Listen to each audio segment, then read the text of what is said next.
welcome drifting world. We are here at the O'Reilly Auto Parts title fight. This is the House of Drift, Irwindale, California, playing host to the final round. Round 8 of 8. A champion will be crowned today in the 2017 season of the Formula Drift Black Magic Pro Championship. I'm Jared Deane. Joining me once again for 14 years in a row, Ryan Sage. Ryan, iconic track. We're shutting it down in grand fashion. This place is already filled with smoke, but it goes into the night.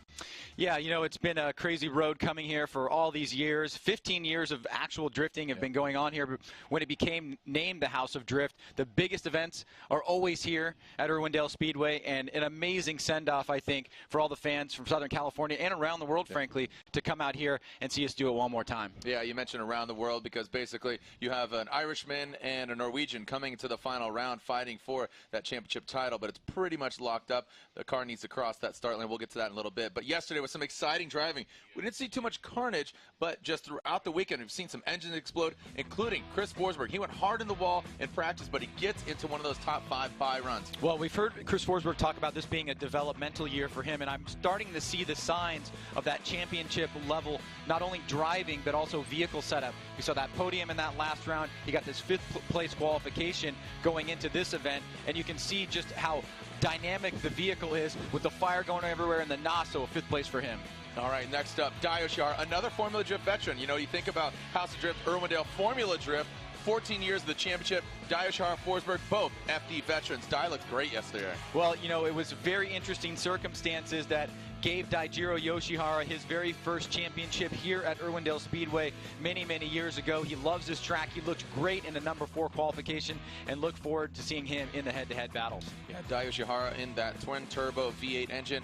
Now, of course, James Deane, he is leading the points coming to this round. As I said, if he crosses that start line and finish line, he will be your 2017 champion, your number 3 qualifier. Well, let's be honest, James Deane has been the man this year. There's no doubt about it. Not only has the vehicle been reliable, he's allowed his driving skills to come to the United States and Canada and show the rest of the world just what he's made of. Number 3 qualification. He's rarely outside that top 3, so he is ready to fight. And this car almost looks identical, but he got more points, and it's a different driver. Peter Vincek from Poland grabs the number 2 spot. Yeah, a phenomenal run here by Peter. We've seen him have a few struggles throughout the year, but I think we've all known that Peter is a very high caliber driver. Right here, he showed that by being fully committed on the big bank and the bank down below for a number 2 qualification. Then last but definitely not least, our number 1 qualifier, the Black Magic number 1 top qualifier award winner, Chelsea Denofa. Just shy, 2 points shy of a perfect score. Chelsea got the number 1 spot. Well, if I'm not mistaken, 98 is the highest score that we've seen this year so far. They gave him a 2-point deduction for inside clip number 1, just missing the line a little bit there. Other than that, it was basically a perfect run, and 1-point deduction here for tapping the wall. But outside of that, it was near perfect for Chelsea Denofa, and congratulations to him. Like I say, tapping the wall. That was definitely getting bumper deep into that, and even knocking that back rim. But so again, back to James Deane. As you said, he's just really showed up in a grand fashion. Well, I think the big question was, how long is this going to last? And once we got through Long Beach, that question started to be answered pretty quickly. We saw him have a great showing in Road Atlanta, here battling Dean Carney going into the finals. The second round in Orlando, he got knocked out by Jonathan Castro in one of the most phenomenal battles that we've seen in a very long time. And I think that really solidified the storyline for James Deane. It was consistency, it was the effort that his team put in to making sure that the vehicle was going to be reliable, and then just allowing his driving to do the talking. And he's found himself on 4 podiums at that number 1 spot. Going for a 5th, that would be a record. Yeah, and you know, just hoisted up by his peers, by his teammate, and I remember the quote that kind of stuck with me, and just showing you how kind of, wow, this is a reality. When he won in Atlanta, he says, "I'm still buzzing from Long Beach." Yeah. He said, you know, another quote he said, "I would be happy just with 1 win, let alone now he's 4, potentially going for 5, potentially for 3 in record." As we take a look, you know, look at that alma mater there: Sammy Hubinette, Daigo Saito, Osbo. Yeah, I mean, this is a really high-level class here. You can see James Deane and Osbo tied for those 4 wins in a season, and now having an opportunity for a 5th is James Deane in 2017. But look at that, Daigo Saito. Those event wins were 3 in a row. He was undefeated at Irwindale Speedway from 2010 to 2013, and of course, the 2-time champion Sammy Hubinette having a tremendous start to his career. Yeah, 3. It would be really interesting to see him tie that Hubinette you know, that record right there. But you know, also, you know, just overall going from yesterday to today, standings where we're at. I mean, maybe break it down for, you know, what we're looking at here, because, you know, yes, some people are saying championship should have been decided last night, but go ahead and explain. Well, you know, really it just comes down to making it official for James Deane. He's done all the work. Frederick Osbo is outside of 100 points when you factor in qualifying, so there's no mathematical way that he could win it, even if James Deane were to lose in the top 32. So he's got the championship wrapped up. It'll be ceremonial once he gets up to the line, and he'll find himself at a 4-win season, possibly 5 if he's able to go all the way for over 600 points by the time it gets all said and done. But we've got really, Jared, I think an interesting story to tell from 3rd to 10th place, because the points differential is so close. We could literally see Forsberg jump up to 3rd if he were to have other guys fall off and him do very well. So it's a crazy competition still to be seen. Yeah, you can see the margins there. You know, Kristaps overtaking Odie, Vaughn even getting in the mix, Essa, Reinter, and as you said, crazy things would need to happen in order for Forsberg to jump to 10th, but it has happened before, you know, those kind of crazy circumstances. So, you know, it's really anybody's battle here for that 3rd place fight. So, again, thanks for joining us out here. All right, well, now we're here with Judge Ryan Lantain. Now, Ryan, today we are getting into the main competition, what we love to call the head-to-head. Yesterday was qualifying, so let's talk about the event format here today. Today what we're going to have is cars going out doing 2 runs together. They're going to be head-to-head battles, and they're going to be switching places, basically. So one car is going to lead first, and then that car is going to chase. They both get an opportunity to be in both positions, and we're going to choose a winner based on what we see on track. Or if we can't figure out a winner, we're going to do it one more time. Let's talk a little bit about the track map that you guys have designed. We've basically stuck with this layout for the past couple of years. You've made some slight adjustments, and then in particular, let's talk about the acceleration and deceleration areas. So everything you see on this map that's green means acceleration or on throttle. If there's a red portion of the map on that line that we show that the driver should be driving on, that means it's a decel area where the drivers can either use the brake, the foot brake, the hand brake, just lift off throttle, use their angle to slow themselves down.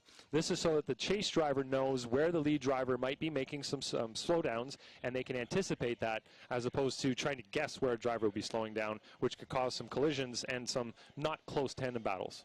Now, yesterday, the fans may have not seen it because it really doesn't come into play, but we have the chicane and we have the lanes, and those are important, particularly the lanes in the head-to-head matchup. So let's break that down a little bit. So right now you see the chicane.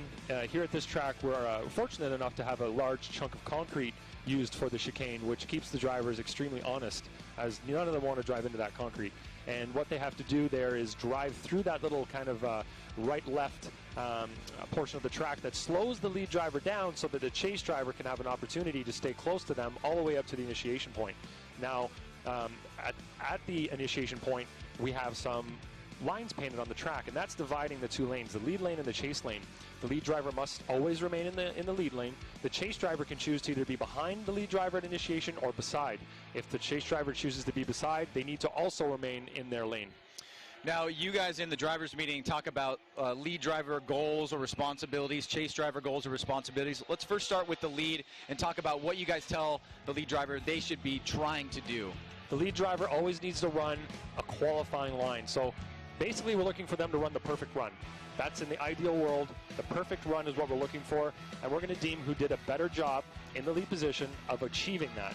It has to be a chaseable lead run, which means they're not slowing down in awkward places, they're not dropping tires multiple times, and generally going off the line that they should be on. It would be very difficult for a chase driver to chase in that case, and we give the lead driver a lot of responsibilities. They have to be very, very precise everywhere they go on the track, and they have to follow the Excel-Decel map as well. And then going to the chase driver goals, responsibilities, let's take a look at that. So they need to initiate no later than the lead driver does. And in this case, on this track, the latest initiation point is the 1 cone. So we have 3, 2, 1 cones out there marked by red and yellow markers on the fence line right before outside zone 1. They need to maintain close proximity to the lead driver for as long as possible throughout the course. So we're going to compare chase runs from both drivers and see who did a better job of doing this in the chase position. And they also have to match the lead driver's angle and kind of match their line and follow them all the way throughout the course. One of the things that I think you guys want to emphasize a little bit is that because you're asking the chase driver to be in such close proximity to the lead driver, there's often times where the lead driver might do something that makes it what we call unchaseable. So let's get into that a little bit more in detail. Right, so I touched on that just a moment ago. A chaseable lead would be something with multiple corrections, a lead run with a really wild variable pace. So accelerating, decelerating areas where they shouldn't be doing so, not following the prescribed line, going off track multiple times, just doing things that would be generally seen as a little bit wonky or you know, really out of control on the track, while still remaining more or less on the track. This unchaseable lead run gives us the opportunity to zero out, if you will, or incomplete a driver for that. And then going into what everybody pretty much knows drifting for, the style aspect. Yes. And we have a very particular way that we categorize that, so let's kind of get into that in a little bit more detail. Right, so this is going to go back to qualifying. You're looking at what the driver's doing in qualifying in terms of initiation, fluidity, and commitment. Sometimes you'll hear us refer to it as IFC. Now you know what we're referring to. Initiation is how well the driver gets the car sideways at the point we tell them to, how quickly they rotate to angle, how quickly they get back on throttle as well. Fluidity is how well the car rotates throughout the course. So as it's transitioning from left to right, going around inside clips, reaching out to outside zones, how fluid does it look? Is it really smooth, going from a high degree of angle in one direction to the other? And then commitment is how well the driver is using the throttle, how well they're getting the car out to those zones, out to the walls, out to the track edges, using their momentum and using throttle essentially, as opposed to creeping up to or kind of going up to those areas slowly or using a handbrake. And so it shows really how aggressive and dedicated they are to And that. sometimes if you undercommit or overcommit or just make a big mistake, we give you something that we used to call a zero, now we call it an incomplete, and these are basically the absolute zeros. Exactly. So these are absolutely zeros. There's nothing we can do about that if you spin out on track. If you drift in the opposite direction of the direction you should be drifting in a certain area of the track, anything latchable opens, like your hood hatch, trunk, doors, any unsportsmanlike conduct on track, and in an active chase, which means it's somebody not actively chasing, somebody that sits back and thinks, I don't have to chase really closely right now because I have an advantage from the previous run. I can take it easy. I can leave 5 car lanes. We're not going to be really giving them an advantage in that situation. We're actually going to incomplete them for doing that, for being too relaxed, too laid back, taking it easy, playing the safe card, I guess. Right. Want to make sure they're going 100% at all times. All right, ladies and gentlemen, well, thank you very much to Ryan Lantain for breaking down all the judging here in the head-to-head matchups. You are watching the O'Reilly's title fight, and this is the Formula Drift Black Magic Championship presented by Blackview Dash Cameras. Up next, it's time for the final top 32 here at Irwindale Speedway. Well, we're just about to get things underway here at Irwindale Speedway. But first, we've got a couple things we want to put in front of you. Chelsea Denofa yesterday, his top 32 qualifying run. This was the 98. And you can see here, very, very close and deep into that first outer zone. Great job right here on this first inside clip. And right here, he just really laid into this second wall on the inside here. Very few mistakes. He only got those 2-point deductions for tapping the wall here and just being off that first inside clip, but a phenomenal way to start, and that's what the judges are looking for the lead driver here this afternoon. And also when we get done here at halftime, Chelsea Denofa will be down at the centerline booth signing autographs, so make your way down and get a personal autograph from Chelsea Denofa, your #1 qualifier.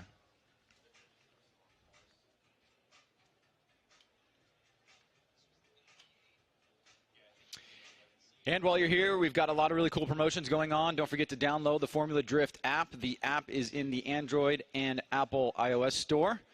We've got breaking alerts, notifications, tons of way to gather free points in the app, and you might very well collect those points to get prizes and a lot of different things. Tons of fans doing redemption, so download the Formula Drift app in the App Store today.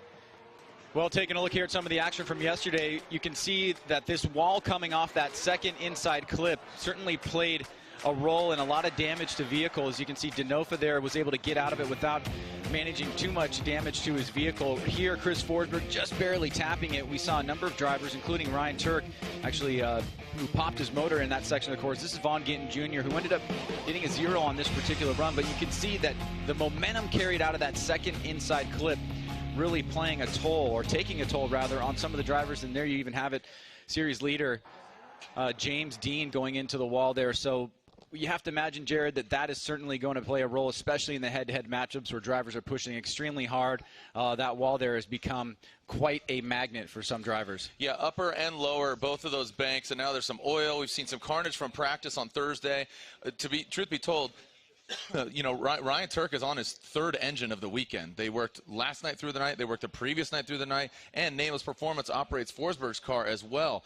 The car who really hasn't been tinkered with very much this season is James Deane. I mean, again, I think that's a sign of just attrition, keeping it together. You're kind of theorizing that basically the cars have been challenged for 7 events, adding this one singular 8th round of competition. I know it's a joke. I don't want to blame Canada, but Canada was that 8th round they added. But you kind of have come to this theory that 8 rounds really puts a lot of strain on these cars and the drivers and the teams. Well, for years, you know, the teams have been preparing themselves for 7 hard events, and only recently we moved to 8. And you know, what I've noticed in the trends coming into Irwindale, it's not just that, you know, maybe we have that one extra event. It's that it's the last event of the year. Drivers are pushing really, really hard, and it all kind of culminates. It's a multi-factor type thing. But I certainly think that the reliability of the vehicles, the ability to be able to take damage to the vehicles, have it repaired quickly, is such a huge factor in drifting nowadays. And James Deane has been able to avoid really sustaining a lot of damage to his vehicle. We saw his teammate Peter Vinsek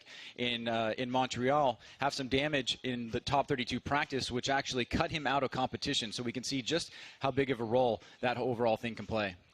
All right, so we are getting set here in just a few moments. Be sure to follow on the bracket. Again, in 32, a championship will be decided. So again, all right, so when we come back, we will go into our top 32 here at the House of Drift.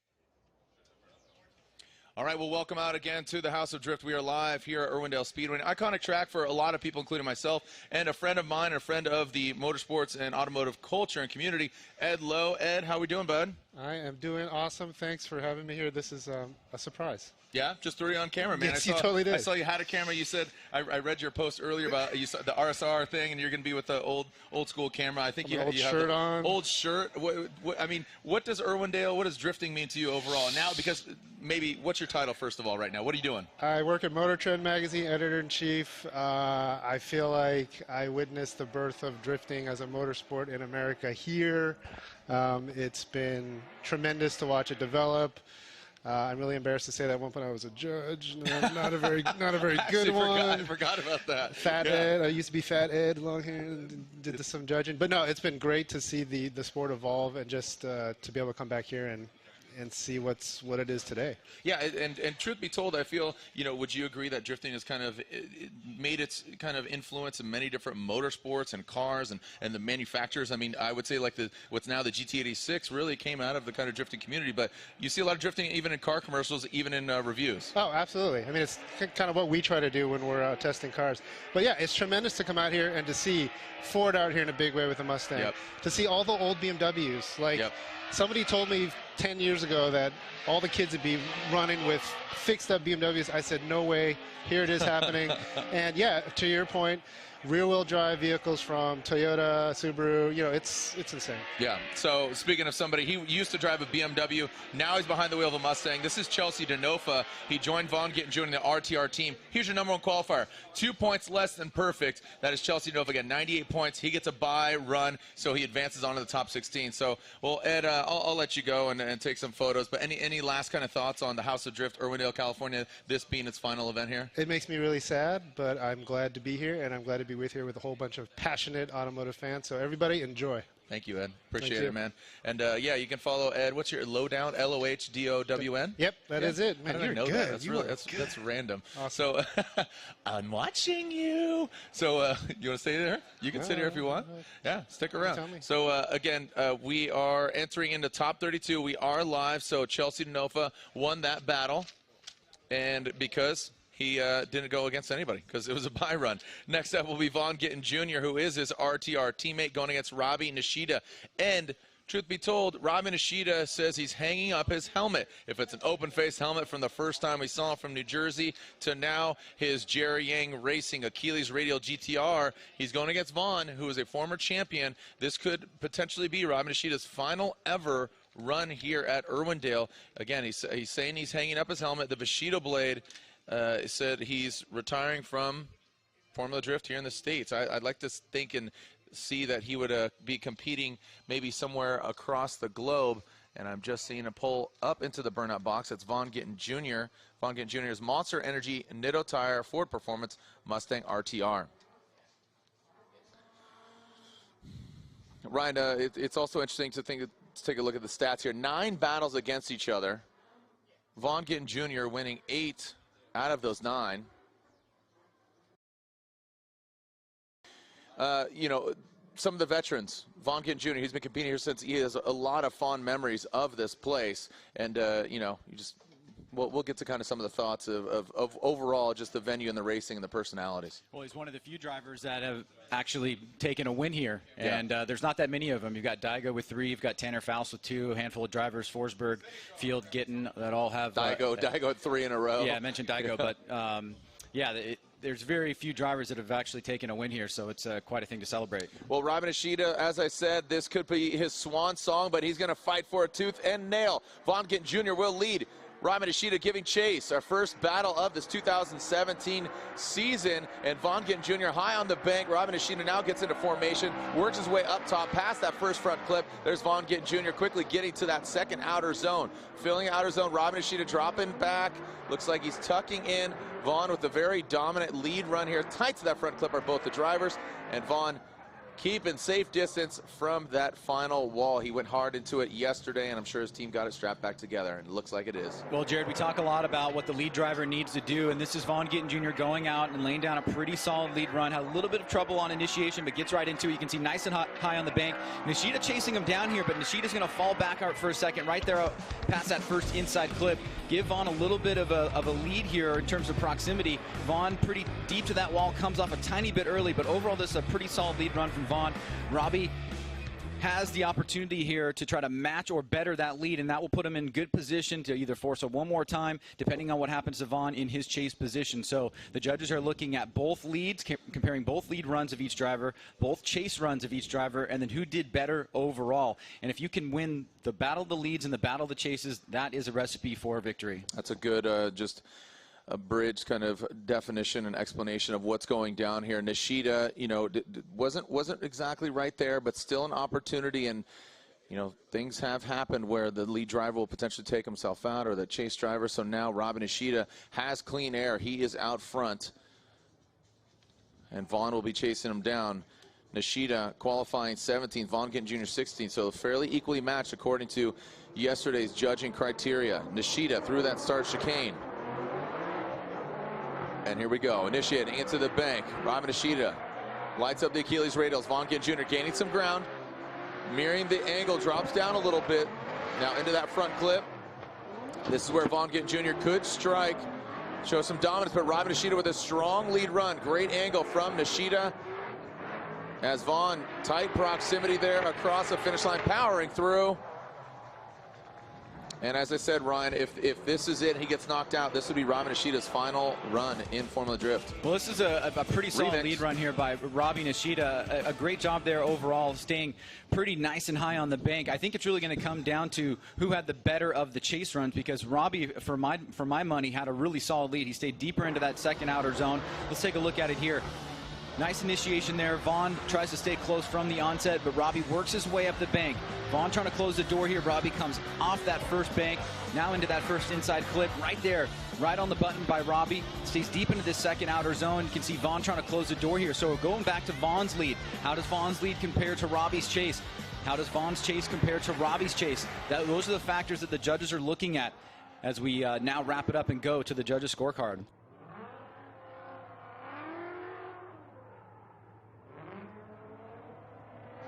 All right, so going to the judges, slide them left for Robbie and right for Vaughn Gittin Jr. Vaughn Gittin Jr. advances on into the top 16. As I said, Robin Ishida, an institution in Formula Drift competition. But again, Robin Ishida hanging up his helmet for the Formula Drift season. So Vaughn Gittin Jr. advances on as we advance on into our next battle. Justin Pollock, JTP versus Kyle the Menace Mohan. 5 battles against each other. JTP, Justin Pollock, undefeated against Mohan, 5-0. And I'm seeing Pollock there on the start line. And there's Robin Ishida, the Jerry Yang Racing Achilles Radial GTR. And that will be the final battle for Robin Ishida. Such a great guy, such a tremendous competitor. It's been an amazing career for him, and we're definitely going to miss him for sure. Yeah, he always has a smile on his face, and it's not the end of him being involved with drifting, but for racing and competing here in the Formula Drift U.S. Championship, he has made that decision. So I know his wife and son are here in the building, so it's cool to see them to cheer him on.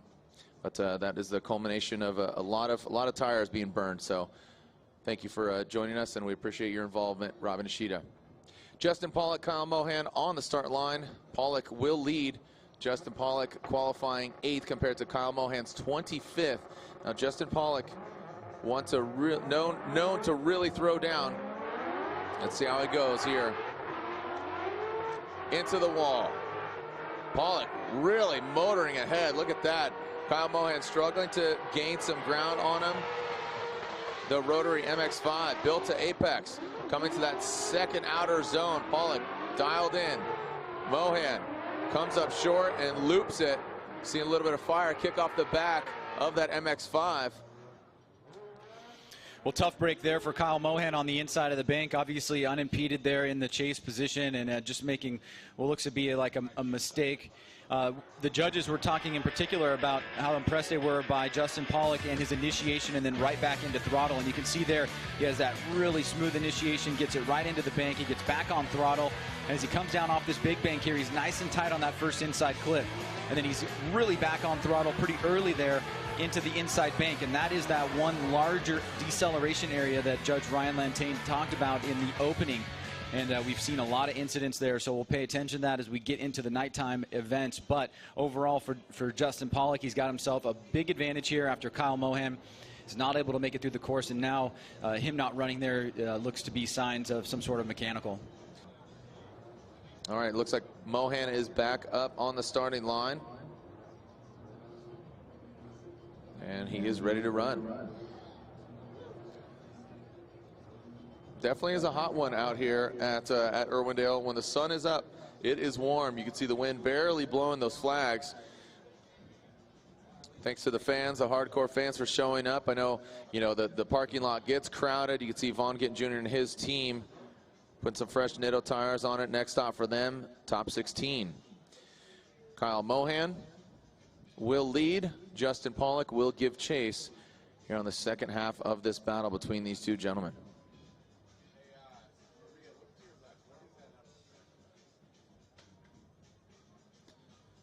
Camera's getting ready there for our CBS Sports coverage. If you haven't seen either Formula Drift on television or Formula Drift Insider, both of them on CBS Sports, as Kyle Mohan will now lead and Pollock will give chase, getting ready for track being clear, and we are ready to send them.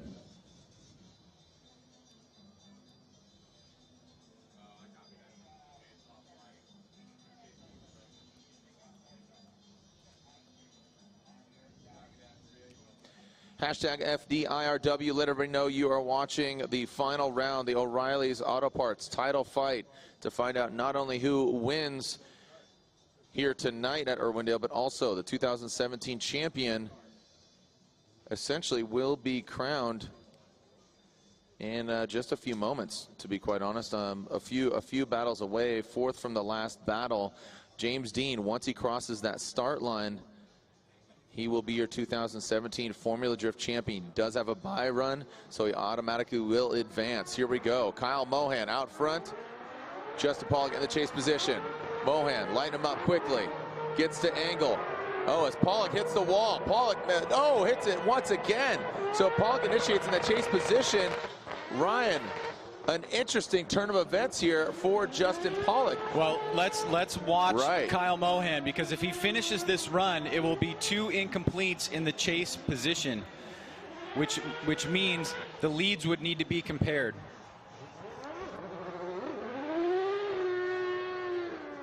Ooh-wee. So Justin Pollock taking a large hit there, and it was interesting. It looked like an independent deal because there was a bit of distance between them. This is fascinating because it's going to come down to the lead comparison here, because it was unimpeded by both drivers. What the judges have to judge is they're comparing both leads. So this could be a situation where Pollock still wins this if they think that the lead run of Pollock is better than the lead run of Kyle Mohan. But if they think Kyle Mohan's lead is better, then Mohan could get the win, and that's what it's going to come down to here. If you have a situation where there's 2 incompletes in the lead position, then it basically automatically becomes a one more time because we shut the run down at that point. Right. Yeah. So both of them in the chase position, making those mistakes. Let's take a look at this here again. This is definitely going to be worth watching Justin Pollock in particular, and thinking about in your mind the comparison between his lead run and Kyle Mohan's lead run, because that's what the judges are looking at. That's the protocol that's basically been designed here. When you have 2 incompletes in the chase position, it becomes a comparison of the lead runs. Yeah, no, going into great length of that definition, but already Justin Pollock's spotter coming into the judges' booth and saying, yeah, we're calling competition timeout.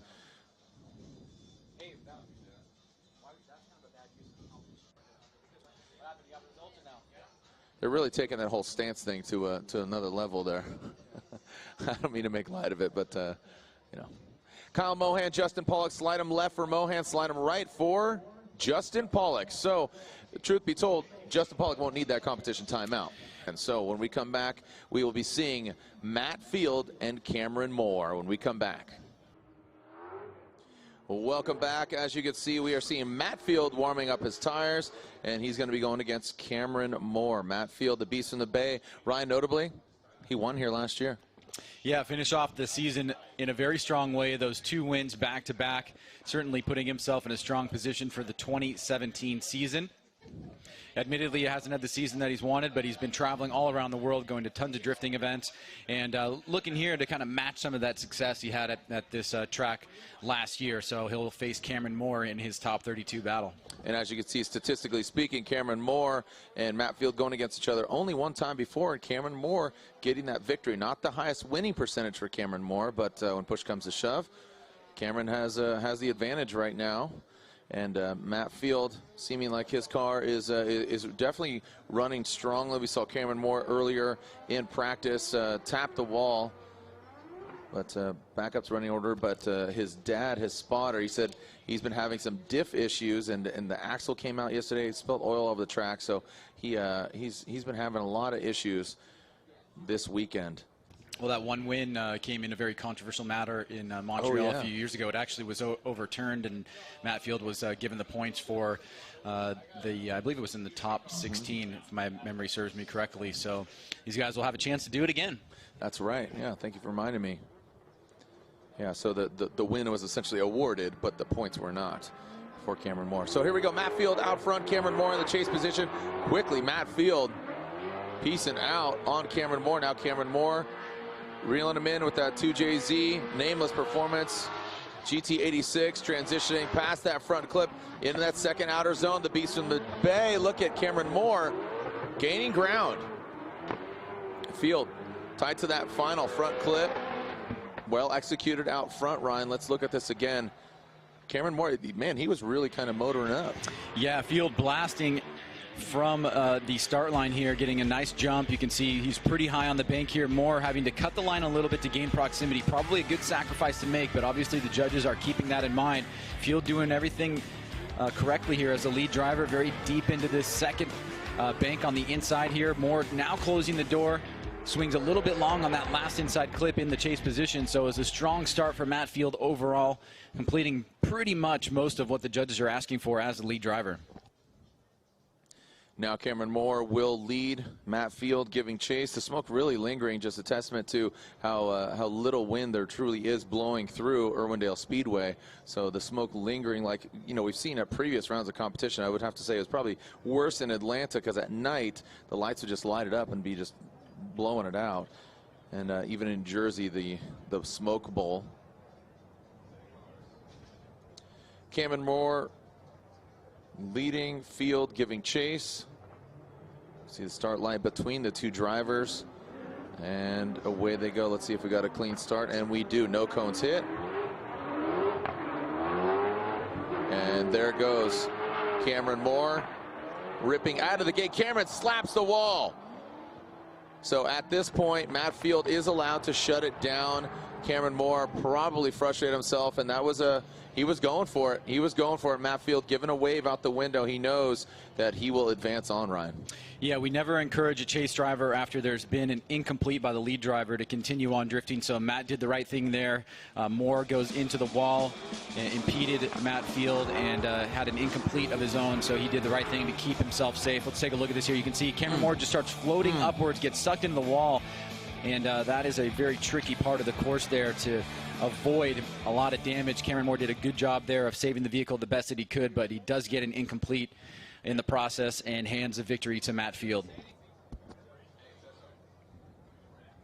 Cameron Moore already out of the car. I'm sure he's saying, sorry, man, just went a little too hard. Wish we could have a I wish we could have a microphone in the cars for more reasons than one, just hearing them banter. Sometimes it goes south real quick. Excuse me. Cameron Moore, Matt Field, slide him right for Matt Field or left for Cameron Moore, and you know the answer. Matt Field advances on. San Jose, California, Falcon Tires, Vapetasia, S14 advances on. All right, well, we talked about this gentleman, and Lorette is with Mr. Bushido Blade, Robin Nishida. Lorette? A 14-year career has now come to a close. Robbie Nishida, thank you so much for being such a part of this. What's next for you? I was like this big in the whole equation, but that doesn't really matter. I mean, being here and being able to compete, it's much respect to all these other drivers, because I know it's so hard to do this, and then there's other drivers that are coming from other international countries and blah, blah, blah. But yes, it's just hard to be here, and on top of that, to be able to compete against like the world-class top drivers, it's amazing. It's an amazing feeling. I'm gonna miss it a lot, but who knows what I'll be doing? Maybe I'll take your job. I may take this guy's job. I don't know. I'll be doing something. Hopefully, I'll be doing something that relates to the sport. Maybe I'll be working with the team. Maybe I'll be working with the sport. Who knows? I might be teaching English back home. Yep. All right. That's it. Well, Robbie now has a lot of options and gunning for my job as well. Robbie, thank you so much. Thank you. Guys.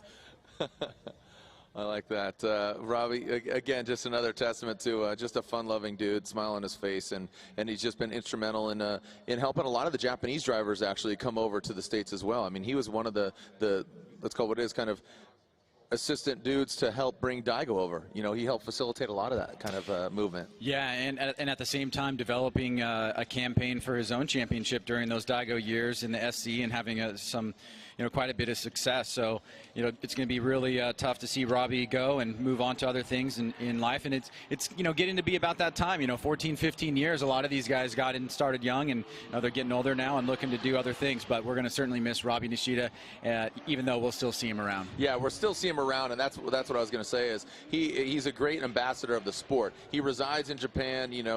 He speaks fantastic English, he speaks great Japanese, and he really understands and has a passion for the sport. So what he's going to do is he's better served to kind of get out there and be an ambassador. But all the meanwhile, we're talking about Robbie. On track was Dai Yoshihara. That is Dai Yoshihara's buy run, his turn 14 distribution Falcon Tires Subaru BRZ. If you haven't seen it already, it's some really cool. I saw some T-shirts and a coffee mug, some undefeated Dai collab products out in the pits. So go ahead and pick those up, limited edition. So congratulations, Dai Yoshihara. He qualified 4th, a strong qualifying position. Next stop for him, top 16.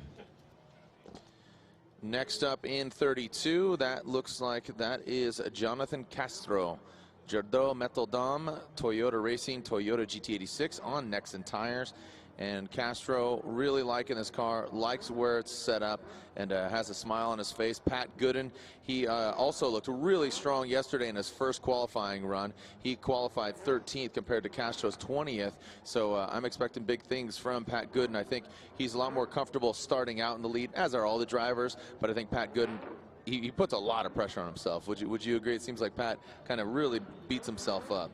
Yeah, I mean, I think it's an easy thing to do, even if you're the professional in the series. It's been here for 14 years, so it's a challenge no matter what, especially at the biggest event of the year, at the last event of the year. So lots of pressure for both drivers. The interesting thing about these two drivers is that we've really been able to kind of see them grow up in front of our eyes in the past few years. Castro this year has had a tremendous season overall, having some really high marks, and this is a great way to kick off the top 32.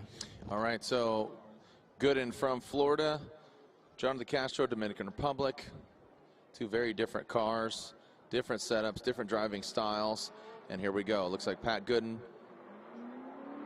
with a clean start out of the chicane. Castro in the chase position. What do we got? Pat Gooden initiates high on the bank. Jonathan Castro way down. Now brings it up. Past that first front clip are both the drivers. Gooden bring into that second outer zone. You see him back it in, scraping bumper, scraping bash bar as Castro tucked into that Hankook tire smoke. As Gooden out front in that Black Magic Intense O'Reilly Auto Parts Hankook Huddy Racing S13. Well, huge opportunity here for Pat Gooden, because take a look at Jonathan Castro on the chase. As he initiates, he doesn't move up the bank. He's actually below that line there. So he's way off course on the bank, and that is such a critical part of being able to link the entire course here. Even though he's chasing down Pat Gooden and he's able to get back a little bit in line here, Gooden out front is way deep into that zone. Great job by him filling that second inside zone there and pushing deep that final section of the course and still hitting that last inside clip. So I think overall solid lead run by Pat Gooden here, and has a huge opportunity to capitalize on the mistake by Jonathan Castro on the big bank.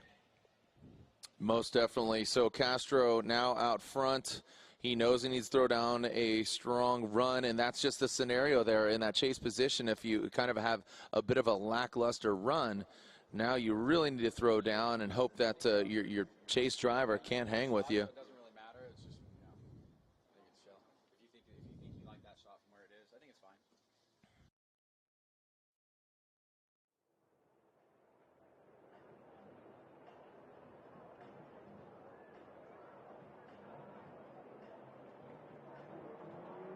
All right, so we have Castro out front, Pat Gooden in the chase position, and it's a clean start. Castro needs to throw down. Ryan, you're talking about pretty low on the bank on initiation, and Castro, once again, he initiates, but he is mid-line right now. That's not where he should be. Oh, but Pat Gooden, a major mistake. So both these guys making major mistakes, but I'll tell you, Pat Gooden completely straightened out. Compared to Castro, he had mistakes. He was low. He wasn't all the way out in the outer zone. But Pat Gooden, and yeah. So Ryan, Pat Gooden shutting it down. He just shut it down coming off the bank. Well, yeah, I mean, so it's going to be an incomplete for Pat Gooden, and there's no incomplete for Jonathan Castro. So, the basic math of it there is that Castro is going to get the win here. Unfortunately for Pat Gooden, had a huge opportunity, and I'm sure we'll find out exactly what happened there with him in the vehicle. But Jonathan Castro just needed to make it through this section of the course here, and I have to imagine his spotter is telling him, just get through, you're in good position right now, and he was able to do that. Yeah, I have to consider that a little bit of a gift there because of, Gooden just fell off there, and Castro did not have the strongest chase run, but by comparison to an incomplete, and it looks like Pat Gooden is stuck out there in the middle of the track. He might need a toe off, and it looks like, they're bringing the toe out. And the judges assessing, digesting both of the runs, both of the battles. And again, the smoke just lingering. You could see it, the long shot here. You could see a lot of smoke still just hanging out on track. And the results are in. We should be sliding them there to Jonathan Castro. And slide them left for Jonathan Castro. Jonathan Castro gets the win. Jardo Metal Dom Next in tire, Toyota Racing Toyota GT86. Unfortunately for the Black Magic Intense O'Reilly Autosports Hankook Tires Huddy Racing S13. His weekend is over. So Castro advances on, and Pat Gooden is knocked out. Next up, we just saw a few battles ago, our winner from last year's Irwindale, Matt Field. Matt Field is with Lorette Nowd in the pits. We saw Matt Field go up against Cameron Moore, and it ended pretty quick. Cameron jumped straight out of his car into yours. What did he say to you? He was basically saying, I'm glad you didn't run into me and I didn't ruin your weekend. But he also said, you guys are way fast, and he had to go for it. I mean, I don't blame him. It was all or nothing. He knew he was in the wall, but he wasn't going to let out because he knew I was right there. So I'm glad that he did what he did, and I'm glad we were able to save it, keep it off of him and the wall. Any damage to your car? Just the rear bumper, but that's normal. We're at Irwindale. Rear bumpers get ripped off left and right. All right. Last year, you took the win. So how do you repeat that performance? I watched all the battles last night from last year. Took notes, figured out what I liked, how I drove, what I didn't like, watched everyone else's battle. To win at Irwindale, you have to have a fast car, and you have to be consistent. That's the number one. You can't do anything too crazy or out of the ordinary, because 1 or 2 inches off here means disaster. So being able to stick the car exactly where it needs to go every lap is what's most important. So between that and finding some speed when it gets dark, that's all it takes. Matt, thanks so much. Thank you, guys. Thank you, Mr. Matt Field. We will see you in top 16. We'll also see this gentleman in top 16. Getting the fast pass into it, Chris the Force Forsberg. His NOS Energy Drink 370Z on Hankook tires. He's running that VQ setup as compared to previous years of the V8. So mid-season making the change, and he got into a tussle with the wall on Thursday in practice. His team working feverishly to get it back up and running, taking some parts, kind of strapping it together, and he is back here. He got himself a number 5 qualifying spot, which sees him in top 16. And Forsberg will advance on with this bye run. He's got the fire horns, as I call them, the anti-lag just firing off nitrous. He's throwing the book at this thing, and then sometimes the flames pop out of the back because his exhaust will catch the tires on fire. This thing is just a pyromaniac. Made for nighttime. Made for nighttime for sure. Just take a listen to this thing.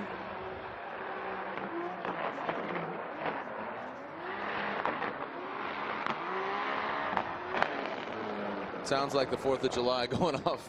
So a lot going on there with that car. So Forsberg advances on to the NOS in the NOS Energy Drink 370Z on Hankook tires, operated by Nameless Performance.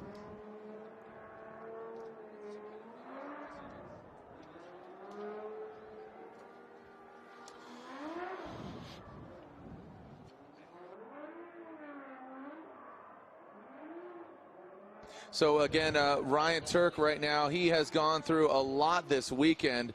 Ryan Turk and Alex Hilbrand are our next battle. But Turk on Thursday, he went through an engine. This was last night in qualifying. That was his final qualifying run. He crossed the finish line, but boom.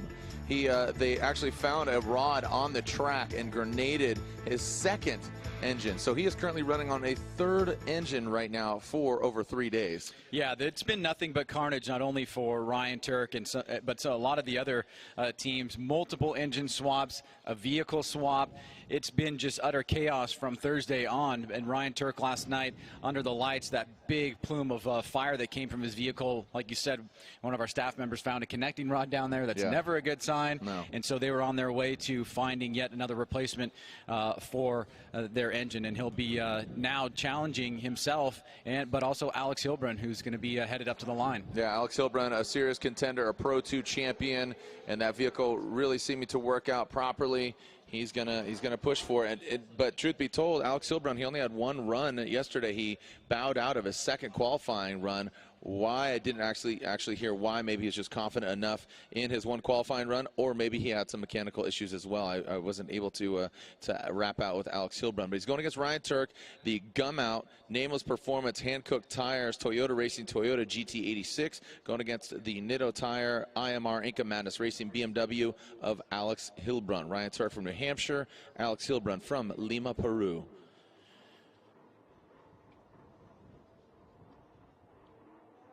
Ryan Turk and Alex Hilbrun leaving the start line. And here we go. Send it, firing off. Ryan Turk into the bank.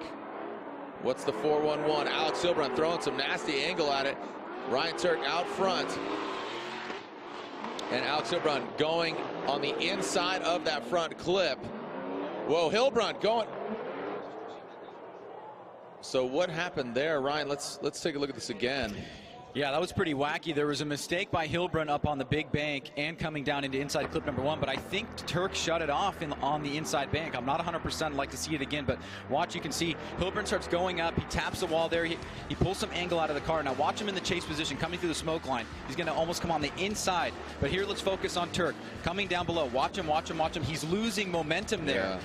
He's losing momentum there and shuts it down, and then Hilbrun taps him. So at least at first pass there, it looks like Ryan Turk was having car issues and not able to make it around the course. Let's take a look again from this angle here.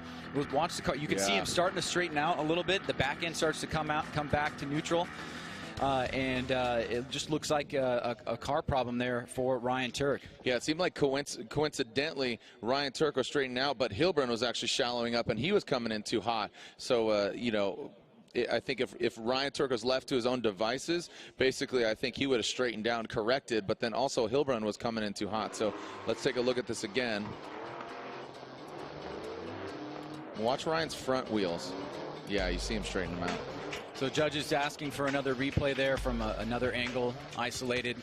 And obviously this is going to play a huge factor here, and we've got the truck out. Turk clearly dead in the water at the moment, so we'll have to deal with that. Well, as you can see, Ryan Turk looking on to his Nameless Performance team, and here comes Chris Forsberg even inspecting what's going on. So don't know exactly what the issue is. Lorette Nickel, I'm sure, will give us some updates, but a competition timeout has been called. So a 5-minute allotment for Ryan Turk to get back out there, and man, the gremlin strikes again. And just speaking to the judges, they're basically giving Turk fault there for the contact. He would have received an incomplete either way if he was straightening out. But I feel like he really needs to try to get back out there and fight for that second battle nonetheless, and go out, you know, as strong as he possibly can, you know, given the constraints that he has right now. But it's a tough position to be in here for Turk and his team after struggling all weekend. You want to try to give it the best finish that you can. He's had a great season, and he's got one half battle left to go. So let's see what happens to him here. Yeah, definitely an unfortunate turn of events for Ryan Turk. Just always a crowd favorite. You know, build some fun project cars, makes a lot of online content, and just wants to get back on the podium, man. And you know, hopefully his team can thrash and get it back out there. But as you said, Ryan Turk was at fault for that contact between him and Hilbrun. We'll finish out the second half of that battle. But right now, Peter Vincic, what looks to be like James Deane is not. James Deane has the blue roof. Peter Vincic has the red. Peter Vincic, the Polish driver, he qualified second yesterday. So Ryan, that would be an awesome statement for him to show that he is a contender. Formula Drift rookie from Poland, Peter Vincic, at Wardhouse Drift Team Falcon Tires S15. Transitioning into, man, he is ripping. I mean, just getting that clean air. I mean, listen to the exhaust note.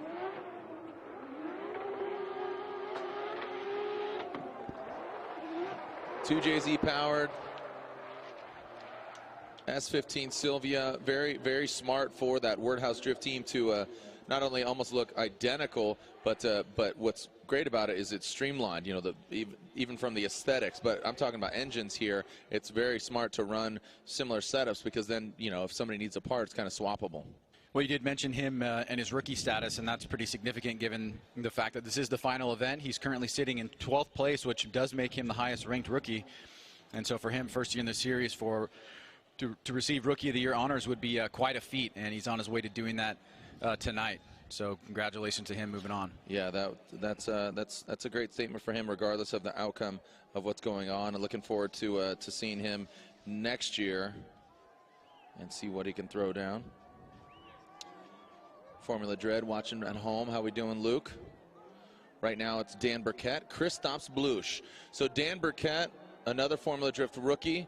He in the Rad Industries, Nexen Tires, Toyota Supra. But another story here that's unfolding this weekend, Christoph Blush from Latvia, been competing in his HGK Motorsports BMW, but now he has a different variety. What was intended to actually be debuted here at a Maximum Driftcast AEM Intakes halftime show has now turned into his comp car. Fortunately for him, the car came into the port, and in just one day he drove it from the port, or didn't drive from the port, but brought it from the port to here at Irwindale. And now this beautiful E92 BMW, deemed the Eurofighter, the carbon Kevlar fully shrouded vehicle, is looking strong, looking good out there. And Christoph Blush qualified 18th. It looks like 30 seconds left on the clock, and we saw Ryan Turk's team thrashing to close the hood there. Right now, Dan Burkett and Christoph Blush. Got to wonder what, because right now Christoph Blush is in contention for a top 3 finish, but Dan Burkett really high on the bank, looks strong. Dan Burkett, you'll see him a regular here at Thursday Night Drift, which is just an open, fun event for a lot of the drifters to get some track time here at this iconic track. Dan Burkett tight to that front clip, as is Christoph's. Look, whoa! Not the place you want to bang up the car after the finish line. You definitely want that to happen on course, full carbon, and just out of the box there. So very expensive vehicle, and does look like it's okay. But when we go back to the run, we'll see that it looks like Kristaps doesn't get the jump out of the gate that he wants, and he allows a big gap to be established here. Dan Burkett nice and high on the bank.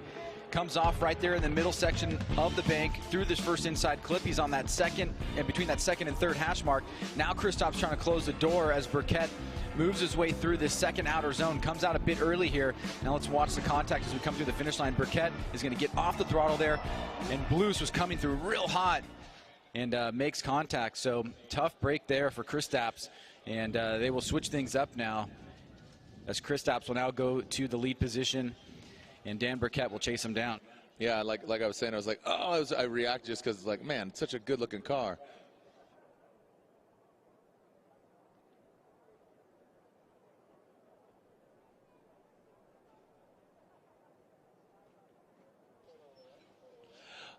All right, let's. We got a short little break here. Lorette Nickel is with Chris Forsberg now.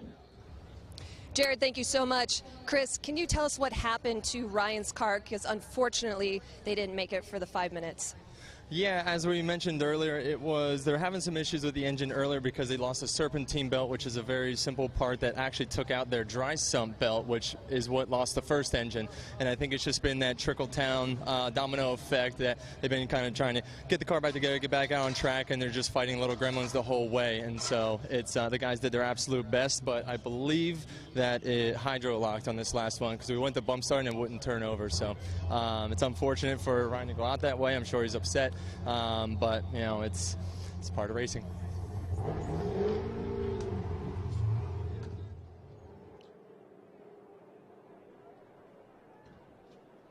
All right, so right now we are seeing Dan Burkett on the start line, and Christoph Blush, he is just off to Dan Burkett's left-hand side. So as we are taking a look at the end of this last battle, Dan Burkett, you see him. And it looks like Dan crosses the finish line, just straightens it out, and Christoph's right there.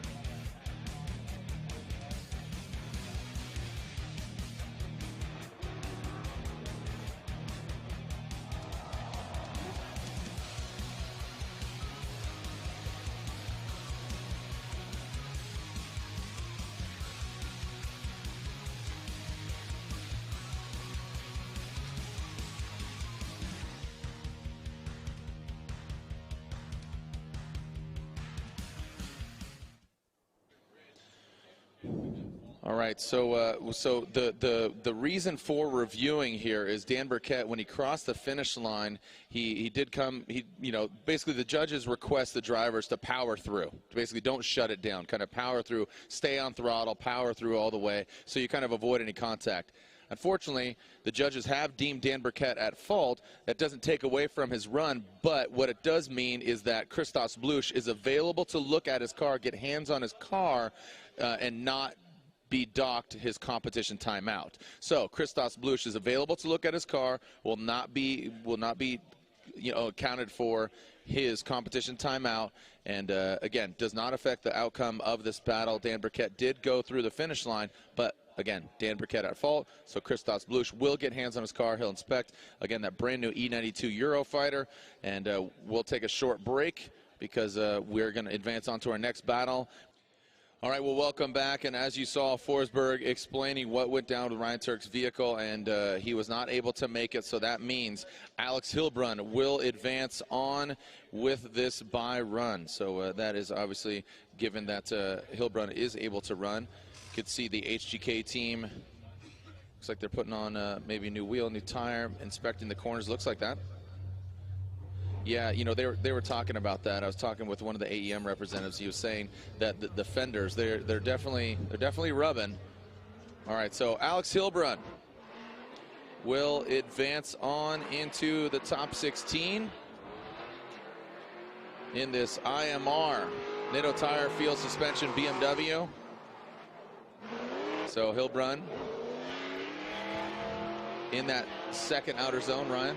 Yeah, I was just going to give you a quick reminder of where we are in the championship standings. Ryan Turk was 7th place coming into this, so a top 32 knockout is definitely going to hurt there to stay into the top 10 when you still have Daijiro Yoshihara moving on. We have Matt Kaufman, I think, still left to come. Yep. So some drivers that are right around him.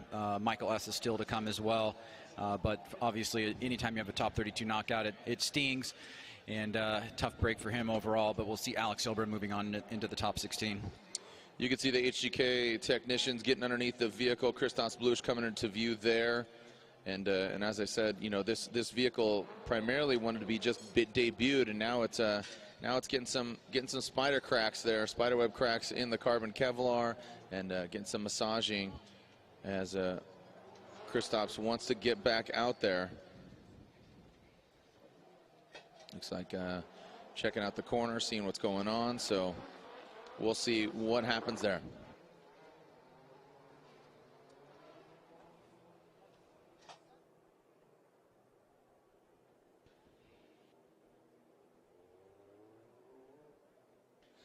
All right, so Frederick Osbo, Farouk here in this battle.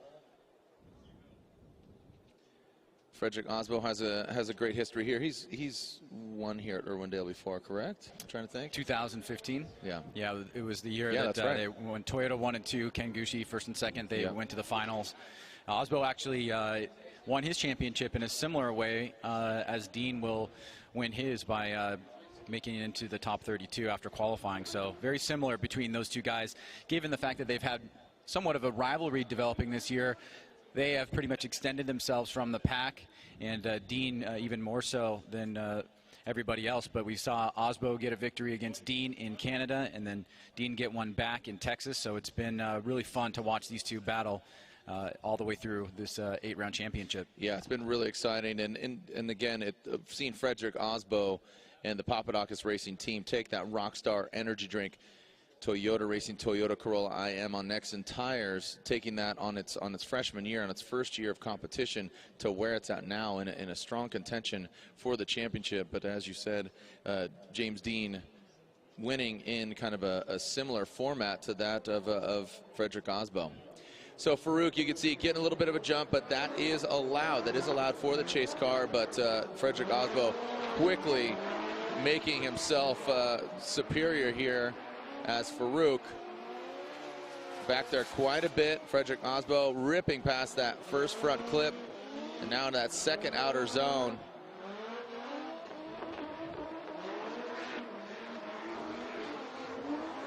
And Osbo flirting with that wall a little bit.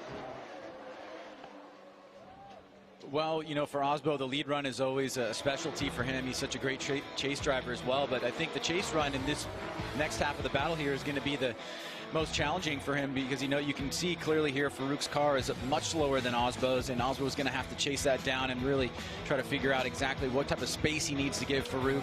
He clearly has a strong advantage here, even with the gap. You can see Osbo is hitting all the clips, filling all the zones, so he's not running away. It's just a matter of the vehicle having a lot more grip and power. So Osbo will need to take that in consideration, figure out the best strategic way to try to beat Farouk here and move on into the top 16. Now, it should be really interesting as Farouk out front. This is only the second round of competition for this newly built BMW of Farouk's from Northern California. Farouk Kawai, Frederick Osbo. And we are more than halfway through the top 32 bracket. And we are just a few battles away from crowning our 2017 Formula Drift champion. Farouk Kawai out front. Frederick Osbo in the chase position. Farouk initiates middle of the road, middle of the bank for Farouk. Past that first front clip, into that second outer zone. Farouk taps the wall.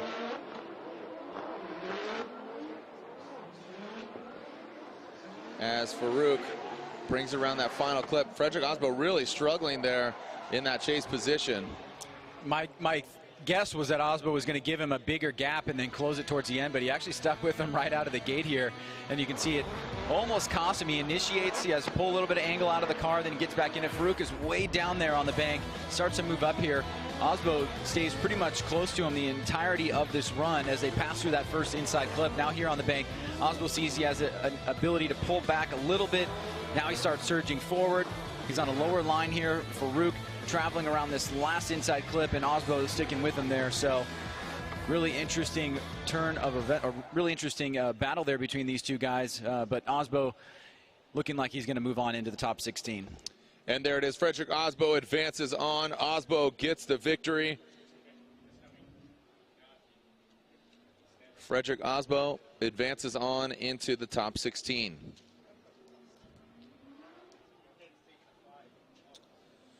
Alec Honadell, Jeff Jones.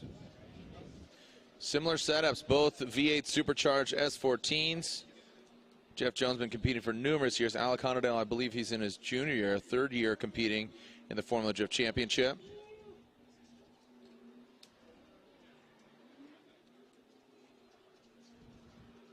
You can see Honadell and Jones going against each other 3 times in its entirety, and Honadell winning 3 undefeated times against Jeff Jones.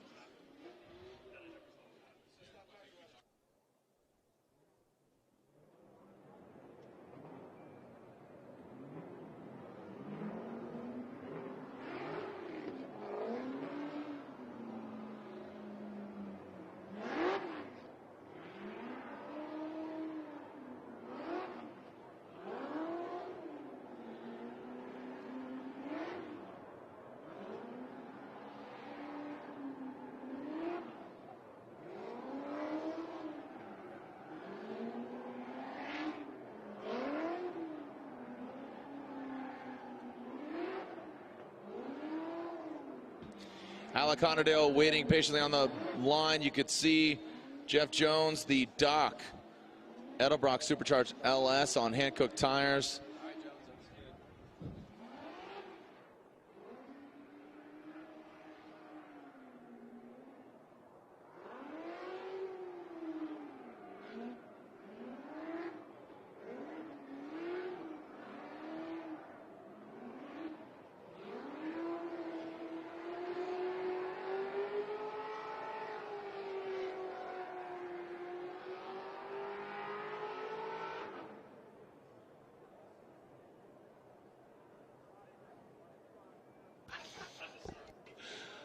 All right, well, Jeff Jones, I sure hope the tires are of heat now.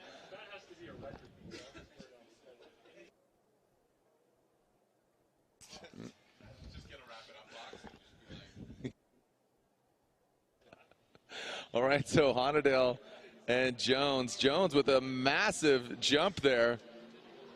Let's see how Honadell battles that. And Honadell out front strongly. Fix your fuel. Next in tires, S14. Here comes Honadell into that second outer zone. Jeff Jones in tow, and you can see Honadell, boom, right there on that final front clip. Well, you can see why Jones was doing what he was doing there, really trying to get a lot of heat in the vehicle. But, you know, Honadell's car is super fast here, but it may have hurt him a little bit. He may not have as much grip on this second battle here in the lead position, but even such, you can see he falls back quite a ways there. He's on a lower line, and then as he comes into this inside bank here, Honadell just looking solid through this section here. Comes out of that zone a little bit early, but that gap had been established. He'd already solidified that the run was pretty much solid, and Jones was playing catch up the majority of the battle.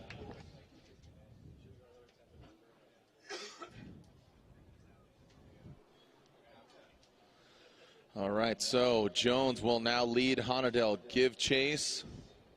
As I said, we are more than halfway through. We'll see where Dan Burkett and Christophe Blouch is at. As Blouch, you saw him go into the back end of Dan Burkett.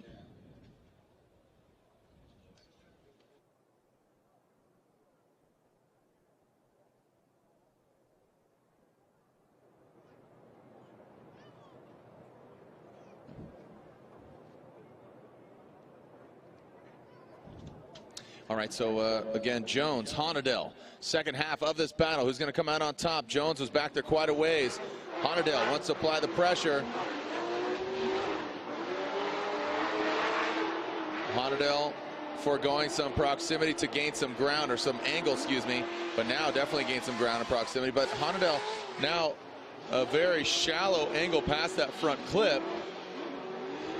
Jeff Jones very twitchy out front, now gets out to that outer zone, and bumpers exploding. That was, I mean, as Honadell rips some donuts and some Bernies for some good measure. Ryan, just dissect this again. It was kind of wacky out front there by Jones. Well, it's been an interesting two runs in totality here. You can see Jones out front. Honadell already closing the door here. Jones starts high and then goes low. Honadell through the smoke line. Like you said, he got a little bit weird right here on that inside clip, but Jones is way off that first inside clip. Now Honadell really chasing him down here, starting to close the door as Jones is on that midline. Then he moves up, he touches the bank, so Jones is moving all over the course here, and then right here, super close, and as Jones switches back around, he hits the front bumper, and we see the bumper pop off.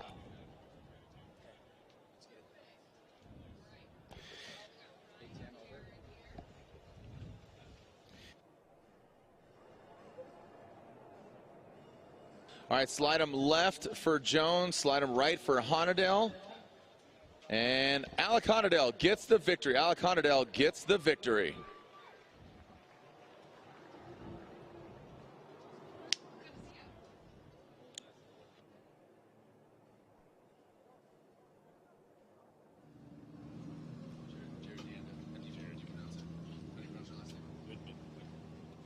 All right, so as you can see, James Deane getting suited and booted. We have Carl Widman up here, Mustang chief engineer for Ford, and Mustang, such an iconic car, and I've had the pleasure to be at the 45th and the 50th, and Mustang. What do you make of the Mustang competing in a progressive motorsport like drifting? I mean, you have Von Gittin Jr. out there, you have Chelsea, and you have JTP Justin Pollock. Yeah, it's fantastic. It was my first time to an event, and it's just a wonderful event. A lot of exciting things to see with the Mustangs going around, and great to have 3 of the cars in the final 16 already. How big of a responsibility is it to have your hands and your fingerprint on such an iconic car that is the Ford Mustang? Yeah. No pressure. No pressure, right? Just keeps you awake at night a little bit. So you're always trying to do the best thing to keep the customers happy and keep the brand alive, and the excitement and the freedom that goes with that vehicle. All right. Well, again, so we're going to give you kind of a unique experience here. Don't go anywhere. This is the second half of this battle, so you don't have to talk anything right now. No pressure. Neither of these are Ford Mustangs. But Christophe Blouch here. This is the second half of this battle. Christophe Blouch, HGK Racing, Eurofighter. But they got in that tussle. He is back quite a bit. Oh, and look at this. Quickly, Dan Burkett goes on the side of Christophe Blouch. And Blouch way down, you can see they ripped off that front right corner, that carbon Kevlar fender, and now into that second outer zone. Christos Blush, I have to assume, a little bit of red in his eyes. He looks like he might be seeing red as, again, he grenaded his engine on Thursday night, had nitrous in it, threw the whole bottle at it, didn't have the jets in it, and grenaded the Mass Motorsports engine. So they pulled out the vehicle that was to be the display car. What happened here? So you see Christos initiate, and Dan going into the side of Christos Blush. So, Carl, what exactly, I mean, your title's Mustang Chief Engineer. What does that entail? So anything and everything that is in the design, the powertrain, work with the teams to design it, engineer it, and then bring it into production. Wow, I mean, how long have you been at Ford? And then how long have you been at Ford, first of all?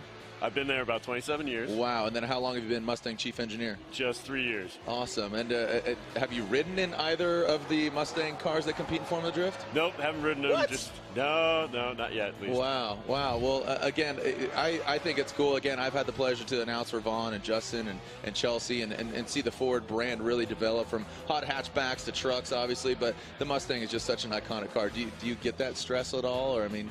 Some days, but it's pretty much the funnest job you can have as an engineer. All right, yeah, I was just in Detroit a little bit ago and saw a lot of them ripping around there. Well, I think the next stop is you need to get a shotgun ride with one of the guys. Yeah, that'd be fabulous. All right, cool. Well, I'll see what I can do. I know some people. All right, well, thank you very much, thank you so much, Carl. I appreciate it. Stick around. Here we go. Slide him left for Christos Blush. Slide him right for Dan Burkett. And Christos Blush gets the victory. Christos Blush, after sustaining some damage here and there, popping his engine on Thursday, getting some, look at that, front right fender's gone. This, what was to be debuted here, has now found himself in the top 16. There is James Deane.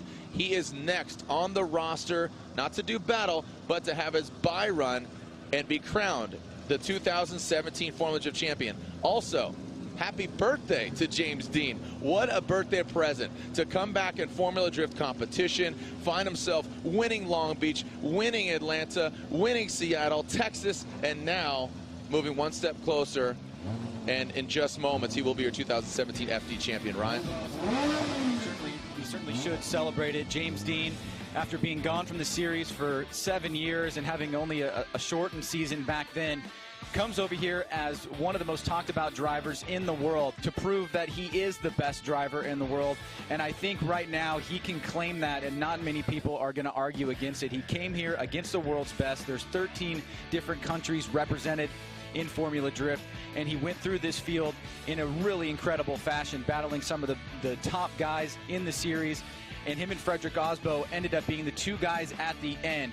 It was James Deane that in the last round in Texas really solidified himself. He gave himself a 96-point lead coming into this event, and that pretty much put it out of contention. He qualified yesterday, locked it up, and now once he gets to the line here for the top 32, he will officially be your 2017 Formula Drift champion, and a huge accolade for him to add to everything else that he's done in his career. So much seat time, so much passion, a lot of height. He's tall. This gentleman is he is the machine. I didn't need to give him a nickname because he's been drifting that long. James the Machine Deane, he proved he lived up to his name. Once he crosses that start line, he will be your 2017 Formula Drift champion. This is the O'Reilly's title fight, and the gentleman that holds the title this year, again, once he crosses that start line, will be James the Machine Deane.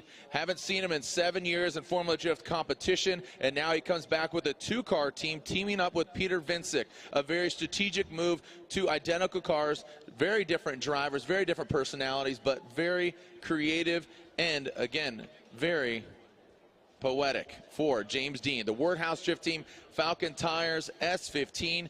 James Deane comes back in grand fashion, and once those lights extinguish, he will cross that start line and the Irish flag. We have our first ever Irish Drift champion in the Formula Drift Championship. James Deane is your 2017 Formula Drift champion in a grand fashion. Can he make that even better? Can he make his birthday even more emotional, magnanimous? His mother and father making their way from Ireland. They are here in the building, and the Irish fans are cheering him on around the globe. Some say he's the best drifter in the world, and right now, there's his hand out the window. The #1 is flying, the Irish flags are waving, and there's his team. James Deane is your 2017 Formula Drift champion, piloting the Wordhouse Drift Team Falcon Tires S15. Make some noise for James the Machine Deane.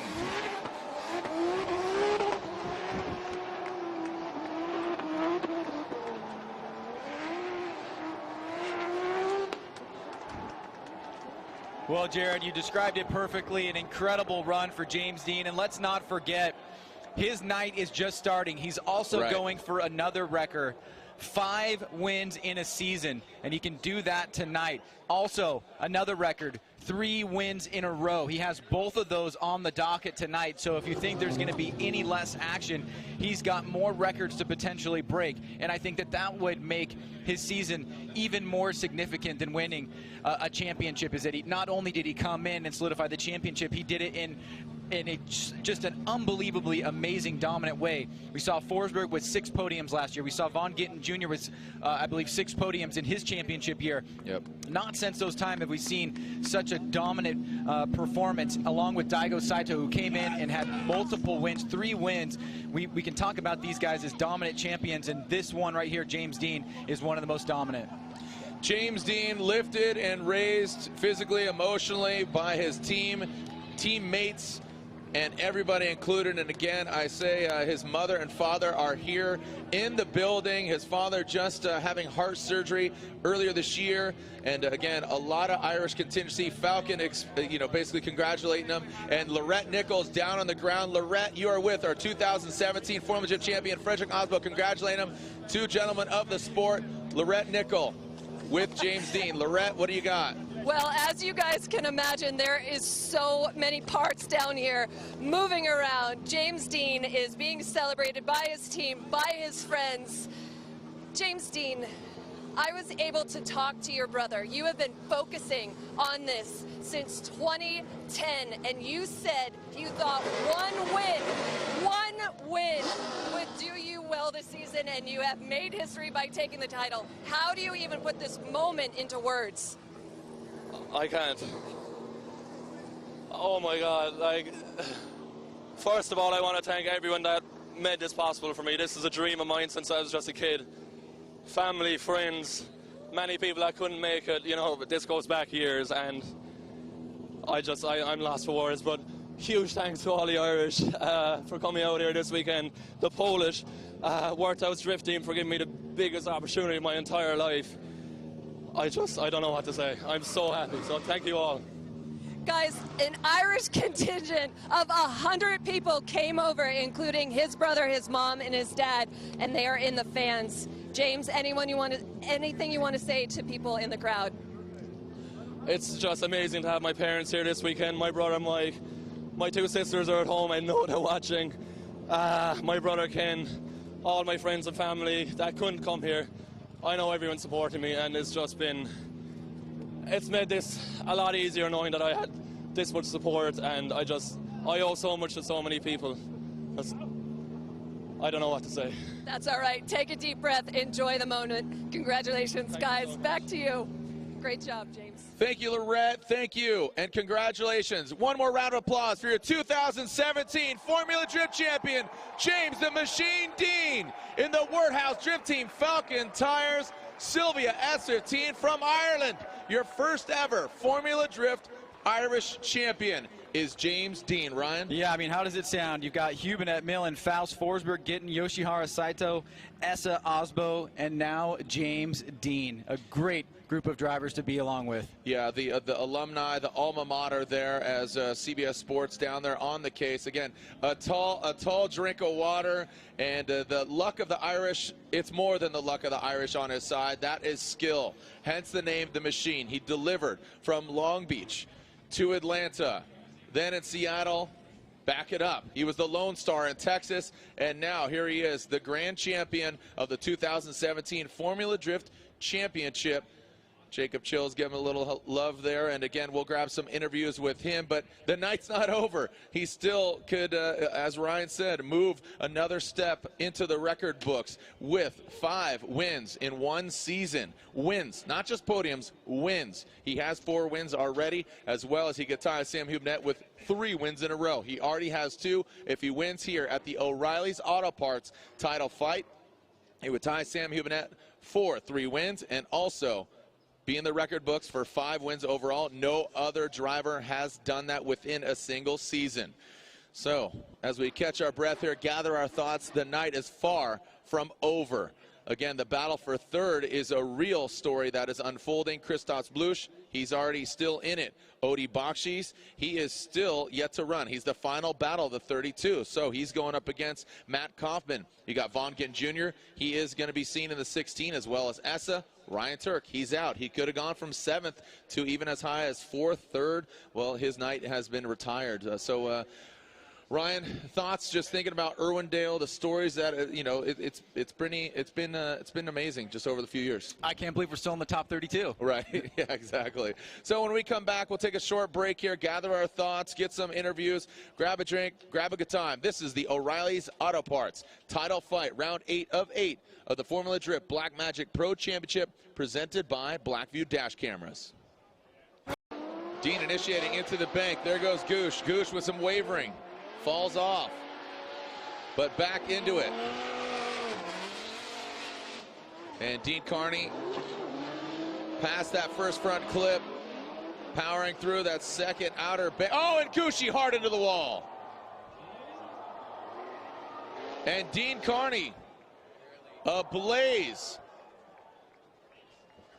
Wow, you know what, when we go back and look at this, you're actually, Ken kind of disappears through the smoke line before he makes contact with the inner bank, and it was a pretty hard hit. Let's take a look at this here.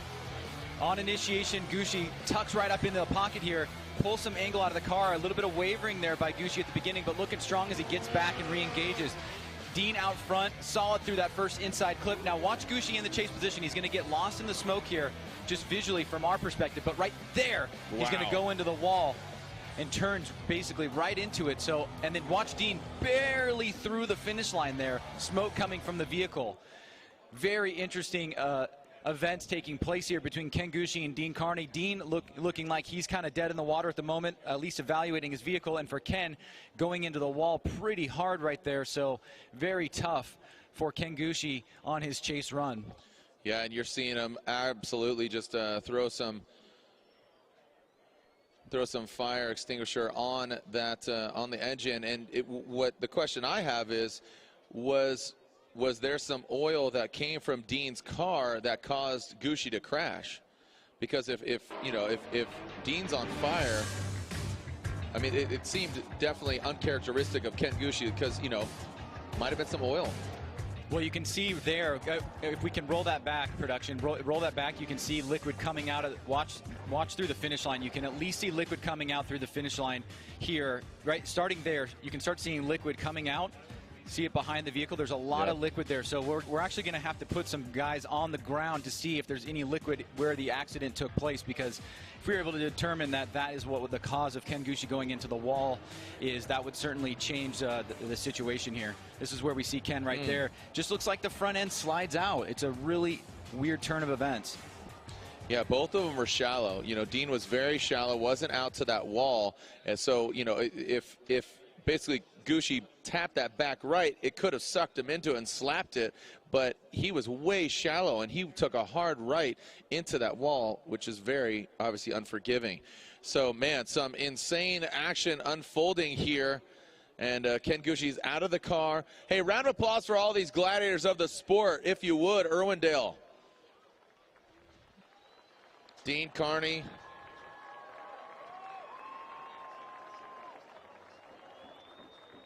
Wow. So Oracle Lighting, Achilles Radial, Dodge Viper, Ken Gucci.